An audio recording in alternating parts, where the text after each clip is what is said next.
brought with me some students today. So, and I thought, I originally thought, well, this will be good, right before lunch and everything. Little did I realize we'd be running late. Everybody's stomach's growling, so we'll have it. I will try not to take too long. But guys, if you could pass out the handouts, 40 slides.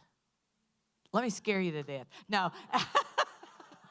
Actually, most of them are pictures, so it won't take very long at all. But, of course, you recognize this slide, I'm sure, and this was Tom Murray.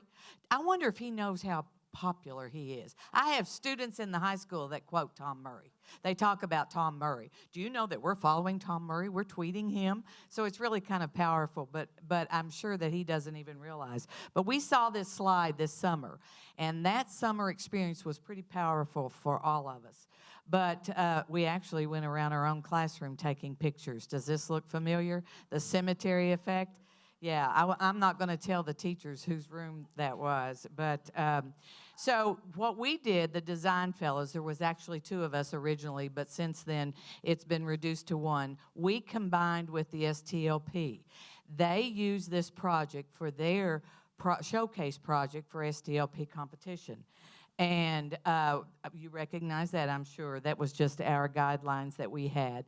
But also, our question was, how might we redesign a learning space that encourages innovation and leadership? We did tons and tons of research. I've passed out some of the research. But we focused on Tom Murray, 6 keys to a redesign. And this is actually the room that the students worked in, and it was less than inviting, to say the least. So their project was Scholastic Spaces. We collaborated, we combined our visions and everything. Here were the 6 keys, and I'm going to tell you the most important key of all is number 1, student voice. Never in my life did I realize how powerful student voice is. I have 4 of my students with me today. The rest are either doing EOCs, biology EOC, or preparing for another. Oh yes, I had planned on bringing about 15, but you know that assessment takes priority. But anyway, student voice was paramount. We did a student survey. The students designed the room. The students selected what products we would purchase, and they were instrumental in every bit of it. 4 of the students are right here. So that's our learning space. Isn't that attractive? Is it creative? Is it inspiring? It sure does require critical thinking, because let me tell you what we had to do to come up to change this area. There's this printer right over here, by the way. The STLP coordinator purchased that with a Learning Innovation grant last year, and we've really put it to good use. But mostly it was just a storage area. So where do we begin? Do we declutter? Do we reassign the space? We ask the students, and this is the very first step, and to me, the most critical step of all. We ask the students, what do you want? If you could change this room, how would you redesign it? What would you like to see in this room? And they came up with some great things, but this is the needs that we said needed to be addressed most of all was storage, collaborative space, a planning workspace, comfortable seating, and temperature. And of course, I have no control over the temperature. But we actually put up the 6 keys, Tom Murray's 6 keys for redesign, and we went through step by step. So the students then implemented technology. And they did SketchUp was a program that we used on, that the STLP students used. And you can see them working there. And actually, our creator, Kobe here, Kobe's the one that came up with this. And this is actually our room. So what we did, we took all the junk and we pushed all the junk to the side and we made barriers. So we took about half of the space for our own learning space. And this is what it looks like now. Very proud, to say the least. Student selection. I've got to tell you a story about this rug. We went and we took pictures of all the different rugs, and we even had one student that campaigned for this very rug. She, please vote for my rug. I like this rug the best. Don't you think it? Look how colorful it is. Look at the patterns. And she won, and this is one of our characters that's in STLP, and of course, you know, he had to be dramatic. But when the packages came in, they assembled everything. They did all of the work themselves. We even repurposed these cords. If you'll look here, those are the cord covers that go along the baseboard of rooms to hide all the technology and all the cords and the extension cords and everything. They actually cut those, and then photo effects is another STLP project, and that way they could be displayed all over the room, and when we sewed them, we could just take them down and put them back up again. So it's amazing what you can do. But it was like Christmas when the boxes came in, and they assembled everything. They even hand air pump. They even inflated all of the stability balls. So we had multi-purpose. That was those tables were old tables we found in storage that had been in the library. And then those chairs had been thrown away. But the kids said, they're so comfortable. When I was by myself, I said, let's get rid of these. These look so terrible. No, especially I think Kobe. Kobe, wasn't it you and Tristan that wanted to keep these chairs? So being the person that I am, I couldn't stand the way they looked. So we actually had covers built for the back of them, or sewn for the back of them. That's some old cheerleading material that was left over that I'd never used. So we repurposed a disabled smart board, and that's our communication. So I'm gone sometime to meetings so I can leave them notes, messages, no STLP practice today. I inherited that. And then when you walk up into the room, very inviting. We have stability chairs, which also strengthen the core, so they're working on that too at the same time. And we still have the old traditional seating, so it's a matter of choice. If students want to work in the space where they're doing research or whatever, they have a choice which chairs they would like to use. But this is our redesigned 21st century learning space. It has a communication area, it has a collaboration area, research, workspace. Looks a little bit different than what it did from the beginning, don't you think? So there's our transformation. So our student work is displayed from the floor to the ceiling. We have all these, the students picked out everything, and they're the ones that redesigned this space.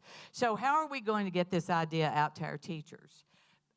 We decided to have an open house. What better way to get people to come and see if you offer food, right? So actually, all of our students prepared the food. Haley created the invitation and also the survey. So what we thought we would do is we would not only feed them, but we would survey them. And that's what we did. Are you familiar with the cemetery effect? I even had one teacher, they wanted me to bring the whole letter. She wrote me a dissertation. No, I don't think it's cemetery effect. I look at it as rows of soldier seats. I see educational soldiers, and each class is a struggle to win a war that will award them a high school diploma. And they say, are you going to use that, Miss Carter? But of course. You get different opinions, and you learn from these opinions. We have to appreciate differentiation, diversity. So we appreciate that. We don't agree, but we appreciate. She has a right for her own opinion.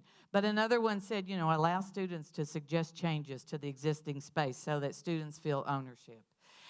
What is your opinion of this quote? To foster productivity and creativity in class, ditch the desk. Well, some of them said, I don't think you really need to ditch the desk. Others says it really means to be open-minded. I was really pleased and inspired by the responses that we got from the teachers. Would you be interested in having your class redesigned? And you can see the majority of them said yes. So in order to do that, we said, we put that carrot out there on the end of the stick. What about we have a door prize, and you can get a mini grant. If you come to the open house and you see what our students have accomplished, and we will give you a little mini grant with the stipulation that the students will help redesign your classroom. So how better to get it out there? And I've already had emails from teachers saying, would your students be interested in helping me? Even from other schools, because it's not just the high school, but also the middle school too. So if you could design a new classroom, how would you do it? Well, it's amazing what teachers really want if you listen to them. And most of them want to listen to their students, because why are we there? We're there for the students. So we had our open house. Teachers came, even coaches came. How about that? And then we had some KVEC visitors. I think you may recognize Jennifer there, and there's Abby, and there's some of our STLP students. Two of those STLP students are now gone on the senior trip to the Bahamas. 2 of them are taking an EOC biology exam right now.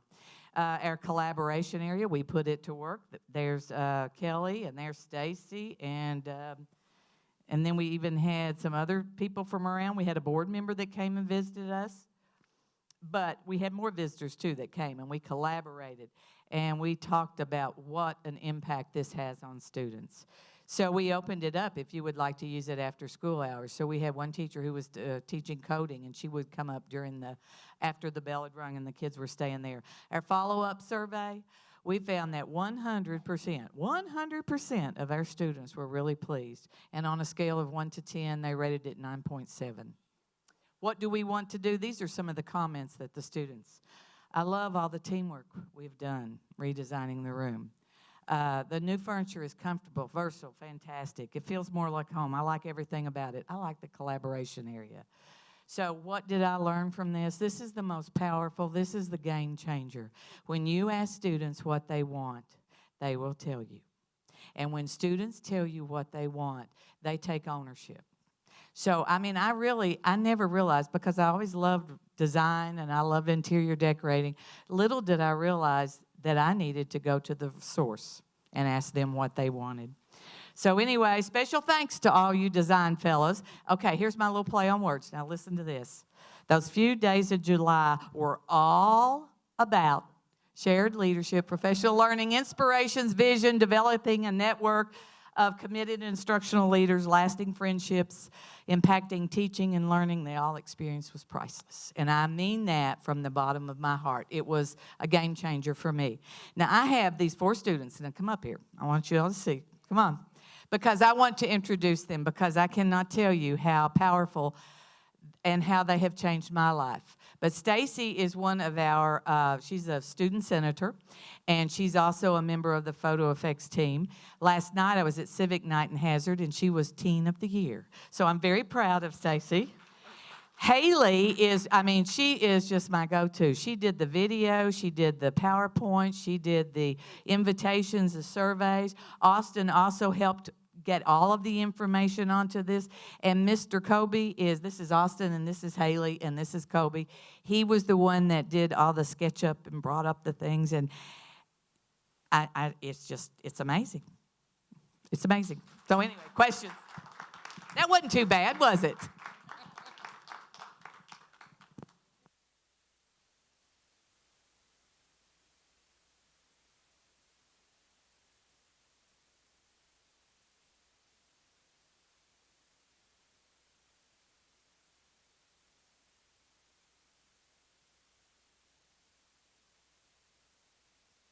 Asking the questions, asking the students what they wanted.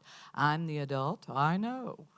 But it's just like teachers. I did ask the teachers what they wanted, but I didn't realize the importance of asking the students until this year. So thank you, students, for helping me become a better person. Appreciate it.